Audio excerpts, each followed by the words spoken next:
ticking with a new timeline in place in the case of Fulton County DA Fani Willis. Superior Court Judge Scott McAfee saying he's going to decide in the next couple of weeks, the next 2 to be exact, whether Willis will be disqualified after closing arguments on Friday.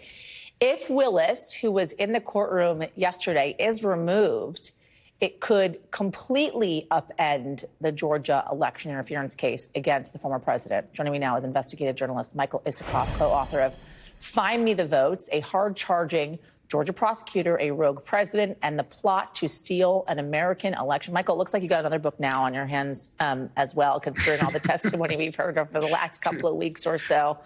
Let me just ask you, were you surprised to see your book cited yesterday? And then we'll get into the details of how it may have not necessarily been accurate. Look, this is not the first time the Trump lawyers have waved around a copy of Find Me the Votes.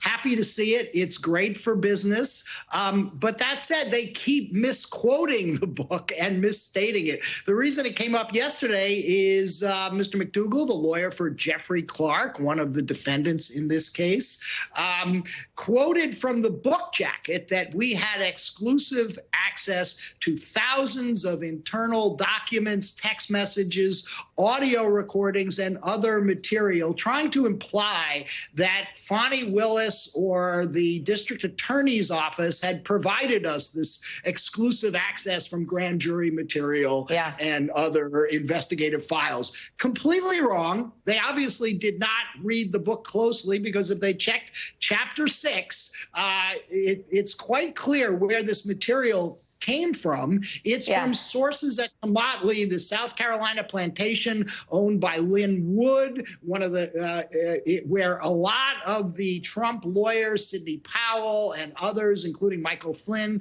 were gathering, concocting these wild conspiracy theories that were then used by Trump and his lawyers to promote their Stop the Steal project.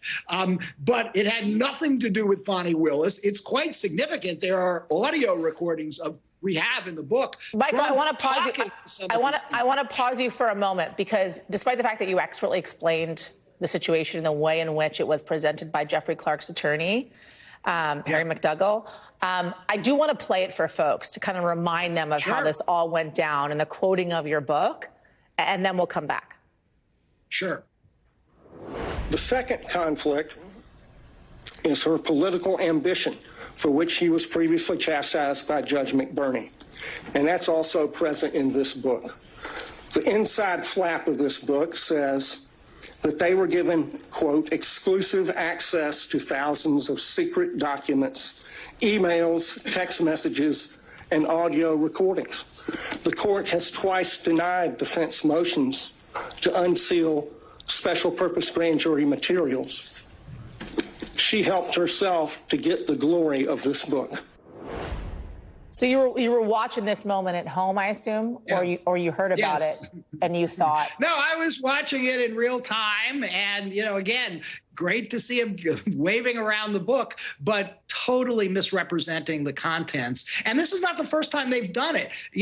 2 weeks ago in one of the hearings, they waved around the book, trying to imply that there's a passage in the book that Fani Willis was in financial straits when she became DA, and therefore she had this incentive to give this lucrative contract to Nathan Wade, who then, reimbursed her by taking her on these lavish trips.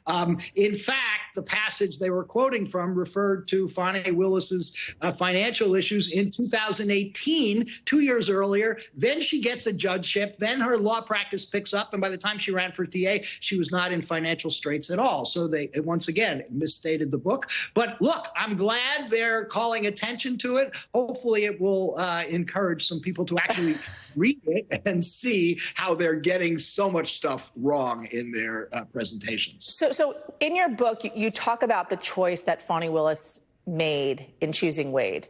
And you talk about how he was the third or so choice for this role after people, for instance, like the former governor, Roy Barnes, and others, they turned down this job because of potential threats for if they were to take this position. Can you talk more about what you learned and how it was that he came on this role? Yeah, absolutely. And it's pretty important because it sort of undercuts the entire premise of what the